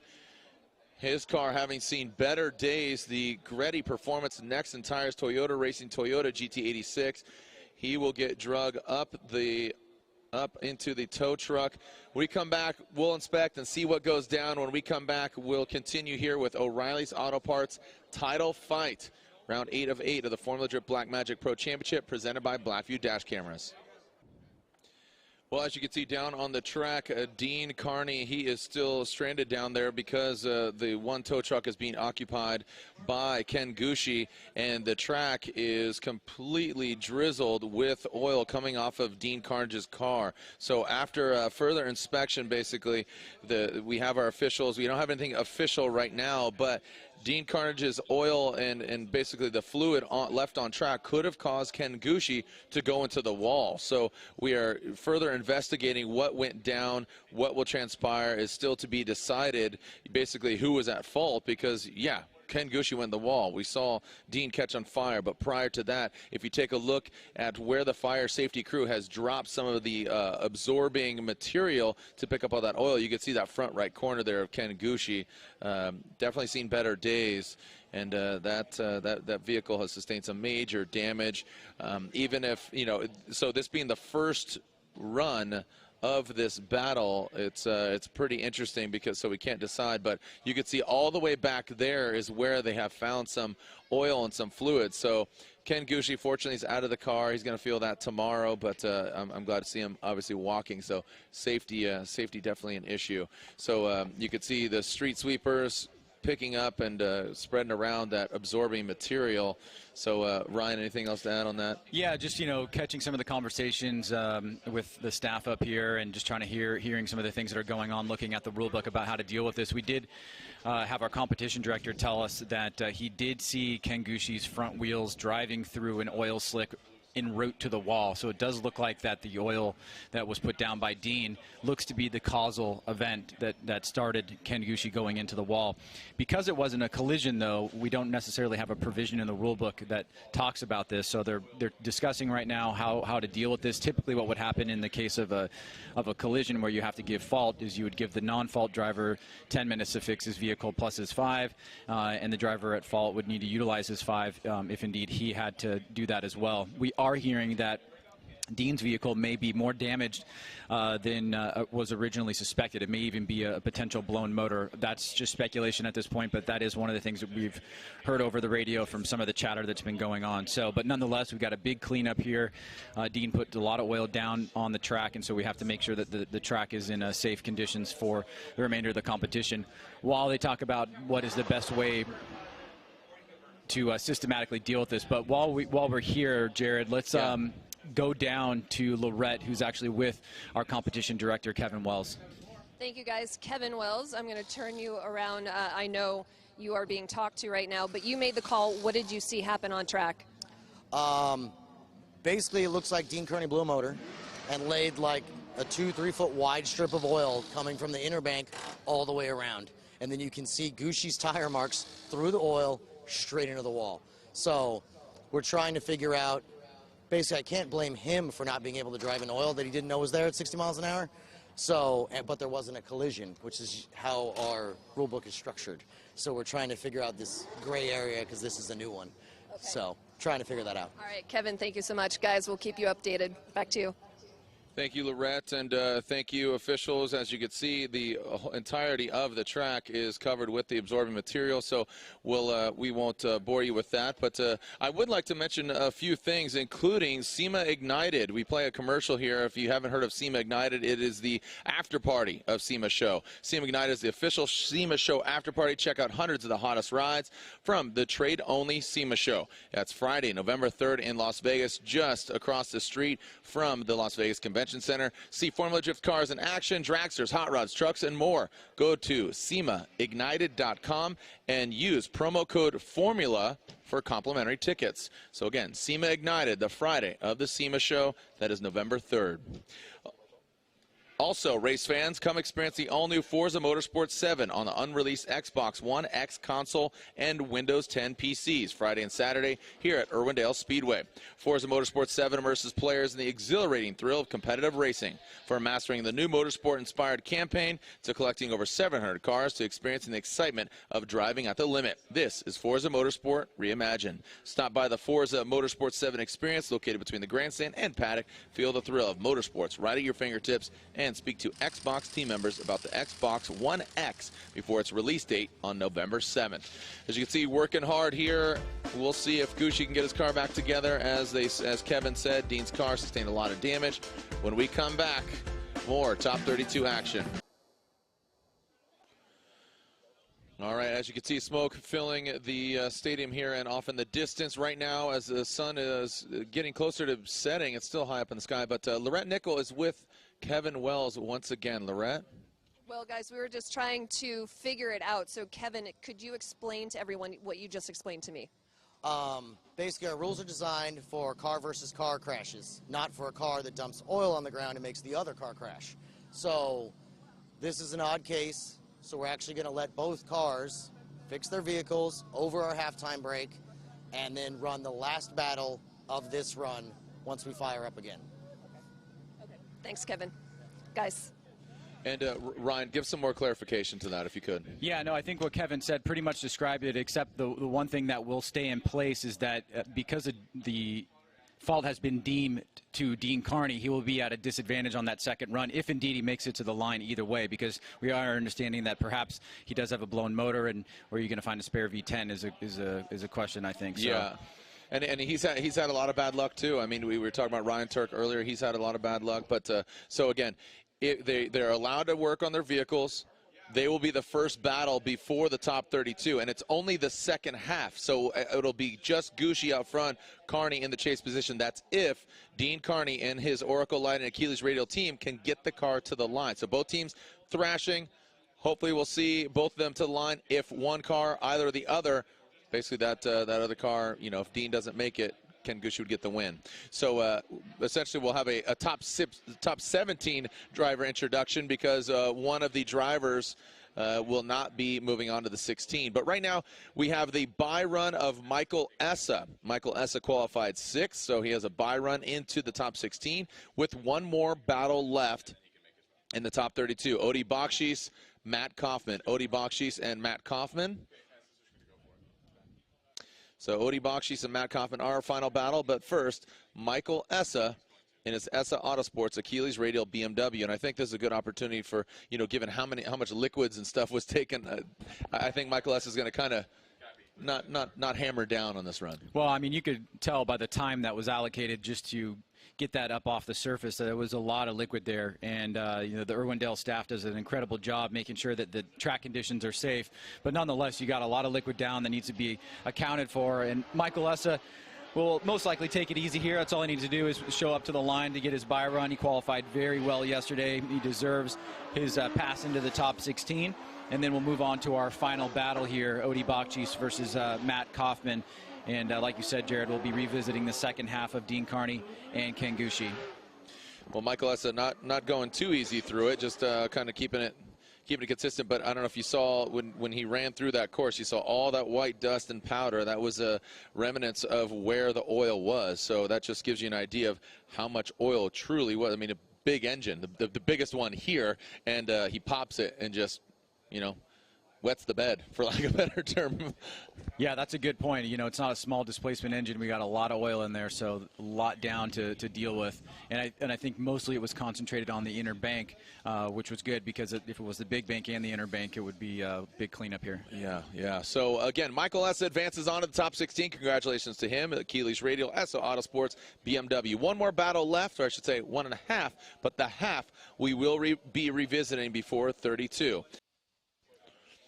So again, after the halftime break, these are some of the stats that James Deane and, you know, let's call it what it is, Frederick Osbo, he could get the win and get the record for event wins in one season because Osbo is still in the hunt for a win tonight. He is in the hunt, but not for the records for this season. His record was in 2015, right. So Deane is really the only guy that can get a record.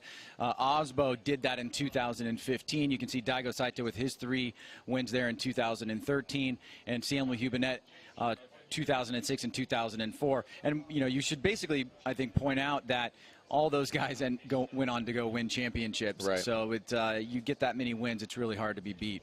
I guess the record was that Osbo has the most wins overall. I think he's tied. I think he ties now. Sam Hubinet. Yeah. Yep. So 10 wins overall. So yeah, Frederick Osbo with 10 wins overall. He does hold the record. So and the battle for third, that's really one to watch here, as we've seen the champion be decided, and Frederick Osbo has a large enough lead against these guys where, and with him still being the 16, there is really no contention for second place. But the battle for third, as you can see, Odie Bakshis, he is in our next battle. Will he stay in it? If he gets knocked out here, Christos Blush is already in the top 16, so that could be a detriment to Odie Bakshis if Odie gets knocked out here. Then Vaughn Gittin Jr., he's 35 points behind Odie Bakshis. Michael Essa, we saw him. He has his bye run. He's in 16. So real contention there for that final top 3 spot in the 2017 championship. Yeah, we're letting the guys go out here, Jared, Odie, and Matt Kaufman, just to do a siding lap, just to make sure. Like we said, there was a ton of oil laid down. It's a bummer that we kind of puts a little bit of a delay in the show, but we have to ensure the safety of the drivers and make sure that there's enough grip out there in the places that had been cleaned up to ensure their safety and to make sure that they can do what they need to do in their vehicle. So we are giving them a little bit of a siding lap here, just to check out the conditions to get ready for this ever important battle for both drivers. All right, so these two drivers, Odie Bakshis, the Falcon Tires, Drifts S14, and Matt Kaufman, Nexen Tires, the 959, World War Kaufman S13. They are the final battle of 32 here at the O'Reilly Auto Parts title fight.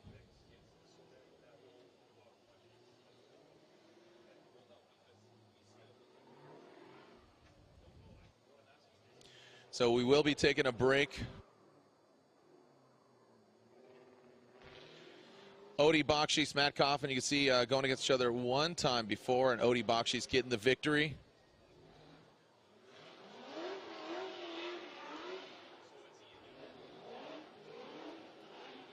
So definitely, as far as the pace was going there between James Deane celebrating his championship, and then Deane and Gucci. So we'll be back here 7 p.m. for top 16. So not a lot of time between the break and now. So again, the webcast times, we're back here 7 p.m. local time for top 16. Driver intros, it'll be top 17, given that we'll see the second half of the Carney and Gucci battle. So 7 p.m. local time.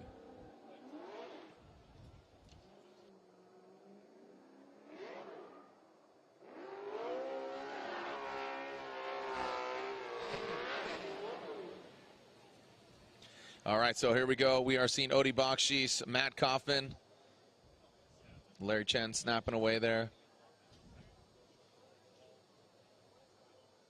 The Nexen Tire Smoke getting the camera strapped on. Our final battle of the top 32 outside of the other half of the Carney Gucci battle. Bakshis, Kaufman, who's advancing on? Ryan, third place up for grabs. If Kaufman takes out Bakshis, third place is looking like an open spot. Yeah, no doubt about it. Very important battle here between these two competitors and for the overall standings. Bakshis out front. Here we go. Bakshis initiates into the bank. Kaufman back quite a bit. You see him taking some angle out of the car to gain some ground. Past that front clip, Kaufman a very shallow angle in that chase position, and Kaufman goes into the wall. Kaufman hard in the wall, comes to a halt. Bakshis continues on through the course.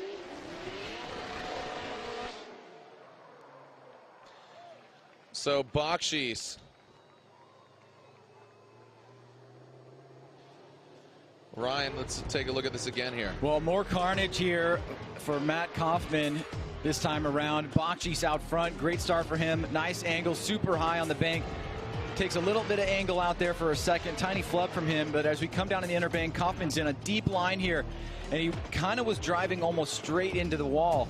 Just didn't really get that car back around to angle after that first inside clip to set himself up. So Odie out front, nobody in his way there. He has a clean run, but for Kaufman, it'll be a big mistake that he'll have to overcome in the second run, but surely it's going to be a competition timeout. Yeah, so unfortunate for Kaufman, you can see he's out of the car, which is good. The tow truck being really utilized here in top 32 already. So you can see Kaufman, gloves are off, bumpers, tow truck. Not a good sign for Matt Kaufman. Odie Bakshies with a strong performance out front. So we'll take another break as we get this gentleman off the course, and that'll be a competition timeout. Sitting lonely there, man. I'm surprised they're not thrashing on that thing as hard as I would think they would. All right, so when we come back, more action here at Formula Drift. Welcome back. You can see, look at that. We are looking at Matt Kaufman's pit there. The clock is ticking for Matt Kaufman. This machine was built for war, and now it's being repaired for war. The second half of this battle, Kaufman going deep into, and you can see Kaufman thrashing with his team to get this thing going. So now 3 minutes left for Kaufman. 3 minutes left as the clock is ticking down.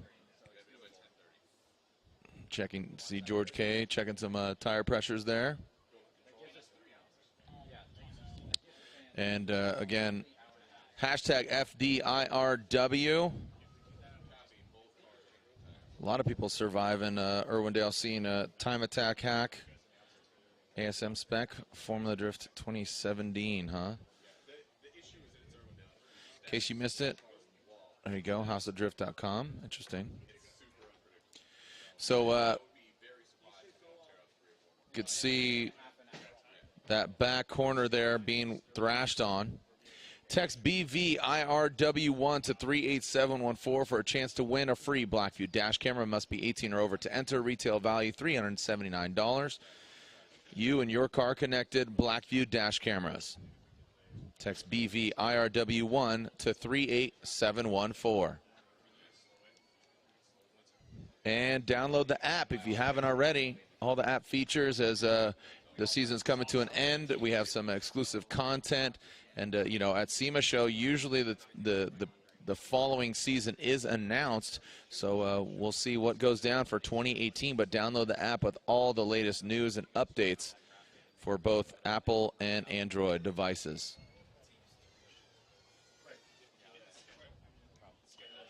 Look at that. You're seeing Kaufman get suited. He throws his arms in.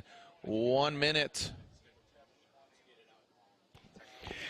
And Jared, just confirming here, you know, with everything that's gone on and these delays and being able to need to readdress the track, I've been told by our race staff and consulting with all the operations that we're actually going to start opening ceremonies about 20 minutes later than we usually do. So not 7 o'clock, but 7:20. Okay. 7:15 to 7:20. We're going to get all the cars lined up and go through, but we need ample time to get the military exercise that's going to happen down on course and with the U.S. Air Force, and also make sure we run over the track one more time. So I'd like to have a little bit of a buffer. So everybody out there, if you're watching online here, we're going to start opening ceremonies right around 7:15 to 7:20, and that should give the on-site fans a good hour and 15 minutes to peruse through the paddock and the pits with everybody as well. So just an update on the schedule. All right, so you could see them narrowly getting the car prepared. Kaufman, you saw him getting in the cockpit. These guys looks like they're grabbing their jack stands out.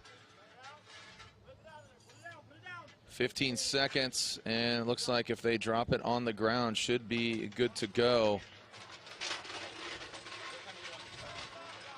5 seconds left. And I do not, yeah, I'm seeing frustration there from Kaufman. And it looks like the time will expire. So you could see, again, Kaufman, frustration kicks in here, and the car will not be seeing competition. That will mean that Odie Bakshies will advance on. So Kaufman, that 5-minute allotment, not able to make it. So Odie Bakshies will warm up his tires, and that will mean he has a bye run, unfortunately, for Kaufman going into the wall. That will be an end to his season. Yeah. Yeah, Matt Kaufman and Odie, this is a repeat performance. He had the same scenario and situation at Wall Stadium in New Jersey earlier this year, and it was actually Odie that he went against. So Matt Kaufman, unfortunately, hands a victory over to Odie Bakshis, who's in contention for 3rd overall in the championship. But Matt Kaufman, the 9.59, unable to pull to the line. So Odie Bakshis will have his bye run and advance on. So a friendly reminder, the craziness that ensued in top 32, we have a champion. That is James Deane. Going for 3rd is Odie Bakshis. Frederick Osbo pretty much has locked up 2nd place in the 2017 championship once again. And then again, 3rd place battle. But we also will be seeing in the top 17 Deane Carney and Ken Gucci, because the second half of that battle that we saw Deane Carney at fault, spilling some oil. So again, we will be delaying the opening ceremonies. They will kick off at 7:20 p.m. as Odie Bakshis rips into this iconic track.